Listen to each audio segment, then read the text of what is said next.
और आदरणीय नीतीश कुमार जी समाजवादी थोड़ा भी अंश अगर बाकी है तो किसी भी समय बीजेपी के इस खतरनाक डिजाइन को समाप्त कर देंगे। नीतीश कुमार जी के सामने नतमस्तक होकर कह रहे हैं हम आपके साथ रहेंगे। ये नैया एनडीए की डगमगा रही है, सावन भादों में डूबेगी। बेमेल का गठबंधन है, ये कच्चे धागे पर ज़्यादा दिनों तक ये बंधन नहीं टिक सकता है। एक और बीजेपी कह रही है 2024-25 के चुनाव में भी जेडीयू के साथ रहेंगे, दूसरी ओर क्षेत्रीय पार्टियों को समाप्त करने की बात।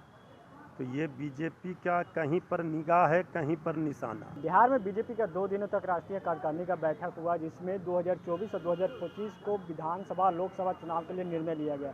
ऐसे में लेकर उन्होंने जेडीयू के ऊपर जो सवाल किए कि जेडीयू के साथ हम लोकसभा भी चुनाव लड़ेंगे और विधानसभा चुनाव भी लड़ेंगे, लेकिन उन्होंने कहा कि कुछ समय के बाद सिर्फ जो देश में एक ही पार्टी बचेगी, सिर्फ बीजेपी। जो परिवारवाद पार्टी और जो छोटे छोटे दल हैं वो सब समाप्त हो जाएंगे। ऐसे में लेकर मेरे साथ आरजेडी प्रवक्ता मृत्युंजय तिवारी हैं, उनसे बात करेंगे।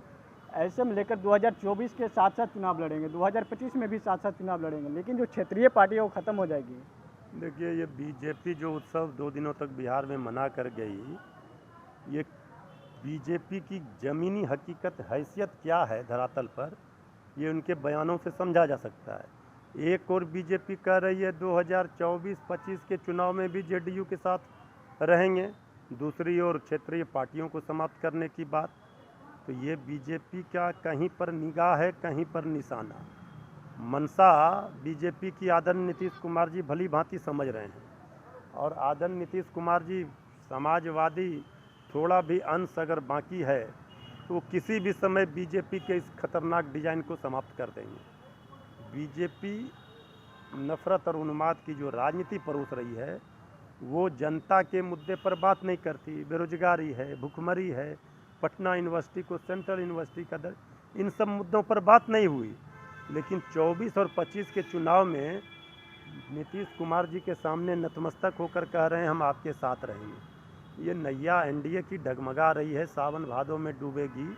बेमेल का गठबंधन है, ये कच्चे धागे पर ज़्यादा दिनों तक ये बंधन नहीं टिक सकता है। आप लोग पटना यूनिवर्सिटी को सेंट्रल यूनिवर्सिटी का दर्जा के लिए मांग कर रहे थे। जेपी नड्डा जब पटना यूनिवर्सिटी गए तो उनको काफ़ी फजीहत देखने को मिला। इसलिए तो हम लोगों ने कहा कि उत्सव में जनता भी शरीक होती। जब 19 लाख रोजगार की बात होती, जो वादा किया था, पटना यूनिवर्सिटी को सेंट्रल यूनिवर्सिटी का दर्जा दे देते, विशेष राज्य का दर्जा देते।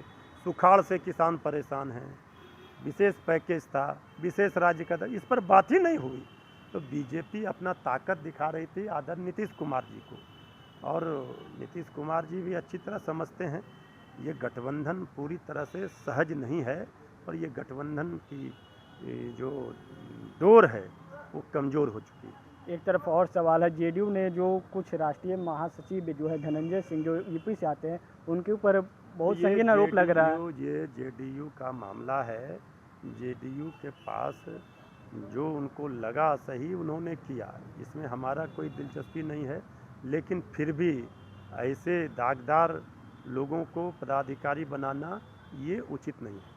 चलिए, ये थे मेरे साथ आरजेडी के प्रवक्ता मृत्युंजय तिवारी। इनका कहना था कि जो ये दोनों साथ साथ चुनाव लड़ने की वादा करते हैं, लेकिन जो कहते हैं कि क्षेत्रीय पार्टी जो है समाप्त हो जाएगी, तो इनका क्या मंशा है वो तो नीतीश कुमार ही बताएंगे। साथ में चुनाव लड़ेंगे या नीतीश कुमार कोई अलग वक्तव्य अपना जाहिर करेंगे।